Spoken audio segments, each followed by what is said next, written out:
Hey guys, Drug Pasta here again. I'm back today with another experience reading from Erowid.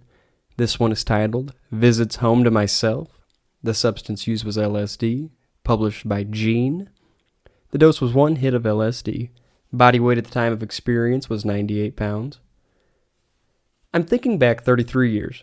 I was 25 then, graduated from college and married to a graduate student in political science.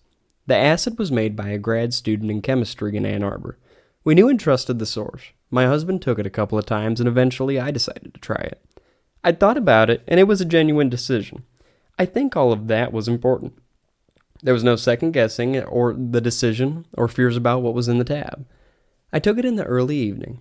I sat on the couch and waited. Not long, I felt a physical sensation like going up in a fast elevator. I remember wondering if this was part of the chemical effect or my way of experiencing the words getting high. I also remember paying attention as best as I could to the process of it taking effect and remember a clear realization that this was a great power and that if I fought it, I'd lose. No contest. So it was a reaffirmation of my decision to go with it no matter what the cause, the time to consider was over. My husband sat down in the chair across from me. Flames outlined his body. I wondered if that was his aura. Seemed to fit him. The visuals of this trip were amazing to me and vivid. For example, I was sitting, looking at the formica top of the kitchen table. Really, I was seeing a landscape with bones protruding from the ground beneath the trees. In the distance, a woman beckoned and I followed, walking beneath a tree in which two people sat on a branch talking. I followed this wraith-like, raggedy lady for a while.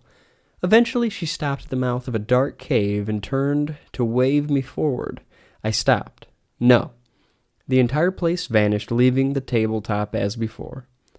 The terms visuals doesn't capture the sense of being there that I had with much of what I saw. Most of the visuals, and there were many, had that quality of actually being there. But I would not say that the hallucinations were the most remarkable aspect of the trip for me.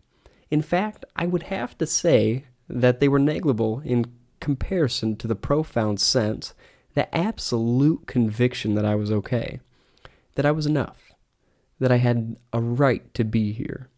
I had seen many things before. Well, these were just other things I was seeing. I had been places before. Well, these were just new places. But never ever before in my whole life had I felt absolutely at ease and at home inside my own skin. It was a revelation, and it was the most astonishing vision of the whole trip. At about 1 a.m., we walked out to buy a pack of cigarettes. The bar on the corner was open, so in we went.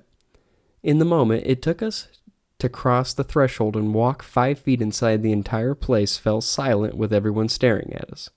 My husband looked at me, but I just went forward and asked the bartender for a pack of Camels, and we left. We stood on the corner a moment, wondering what that had been all about, when suddenly a patron of the place exited foot first. He kicked the door open, swearing, and tore off down the street. The only thing that we could ever come up with to explain this odd scenario is that the neighborhood we lived in was home to a lot of illegal aliens, and perhaps this was their bar and we did not belong. But the interesting part to me is that this would have freaked me out in my normal condition, and tripping, it stayed exactly what it was, just a minor glitch. It was okay that I didn't know what they were thinking. It was okay that they assigned a meaning to us being there that was not accurate. It was okay, and I was okay. At dawn, it was waning. I listened to the band do Rockin' Chair and could hear all the layers. I cried. It's my belief we've used up all our time. This hill's too steep to climb, and the days that remain ain't worth a dime, end quote. Broke my heart to come down, but nobody stays.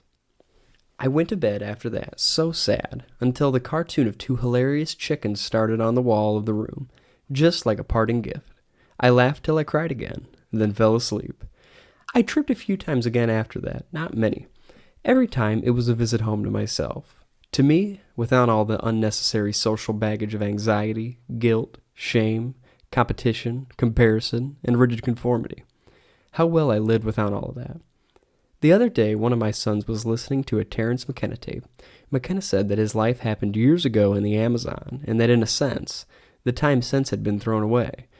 I feel that way a bit myself. But not really. LSD taught me, gave me a glimpse. LSD showed me what was valuable and necessary and what was just baggage.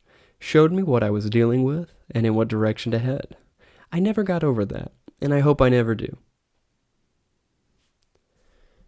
Alright, so looking here, the experience year was 1970. Published June 9th of 2003. Well, thank you guys for tuning in again. I hope you enjoyed it. I will be making plenty more to come, and I hope you enjoyed the new mic a little better than what we had last time. But anyways, stay tuned for more, and I appreciate you guys checking it out. Take care.